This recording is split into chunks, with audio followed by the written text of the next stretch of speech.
more alike than different, and in times like this, we are reminded that we need each other.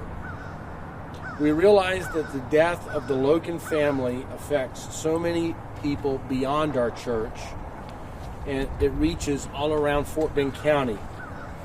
So we are hosting a community gathering tonight at River Point Church, 21,000 Southwest Freeway, starting at 6 p.m. in our children's building. Everyone in the community is welcome to come to this gathering.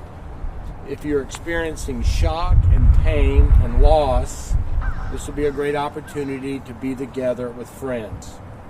Crisis counselors will be available, as well as pastors, and it will be a good time for our community to be together. River Point wants to serve our community in times of loss and be a resource to help families process something as unbelievable as losing the Logan family. Thank you. Pastor, what kind of guidance will you give families who come tonight? You know, the problem that we're having is a heartbreak. It's an emotional problem. And so there's no real cognitive or intellectual understanding that heals that directly. So I think the healing part and the direction we'll give is to be together and voice your grief, because we have a shared grief in this case. And Richard's a former pastor, right? Yes, he was on our staff for about 6 years. How long ago? He left in 2011 to start Attack Poverty. Pastor, why are you so emotional? I could hear it and see it in your voice, and I know you described him as, before in a video, he cares about people most people don't even know about. That's what you said about him. Yes. I think I share with everybody who knew the Logans a real sense of shock that this was so unpredictable. And we knew the Logans very, very well. And something like this, their death, as tragic as it is just something you cannot predict or foresee. It's, you know, and so my emotion is the fact that, you know, the way crisis hits is you're going about your day, and then something like this happens, and you're reminded that you have so much less control than you thought about life, and you need to come together as a family, as a church, so, and as a community. So I'm scrambling for understanding, but I'm not sure understanding is the healing power here. I think it's the fact that God has to remind us that He's good, and that we share this loss together, and we're not alone in it. Were they at church last Sunday? They attended churches recently as last Saturday. What is Attack Poverty? I know they were helped out with y'all. What is that? Well, when the Logans were on our staff, they began to serve a very underprivileged community in Richmond, and it just so took a burden for both Richard and Diana that they wanted to do that full time. They wanted to help children in school stay in school and do well in school.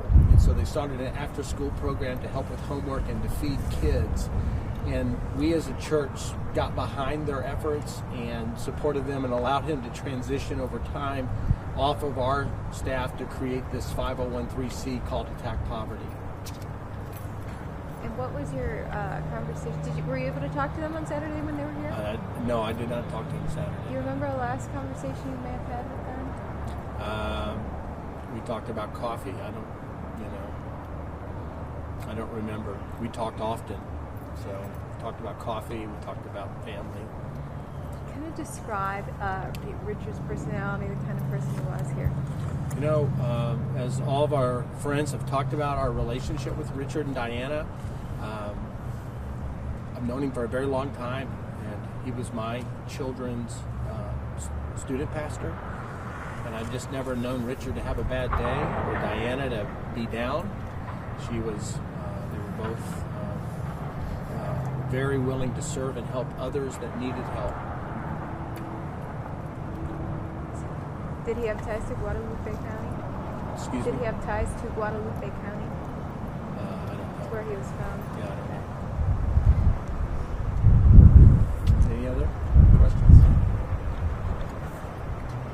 We're sad. We're all sad. And I just don't know that more information is going to help us initially. And I think the best thing for us to do is come together and give each other a hug and encourage one another, and so we don't lose hope. And there is no real explanation for this. We're just all very, very sad. Do you have a message that you'll share next time you speak to the congregation about this, or no? You know, we're in the initial phase of helping our community process this grief, so we haven't really outlined our strategy at this point of how to be most helpful. We're trying to figure out how can we be most helpful, and we haven't figured that. This is such an unusual event that it's really hard to come up with a good strategy. This is unprecedented territory for most of us.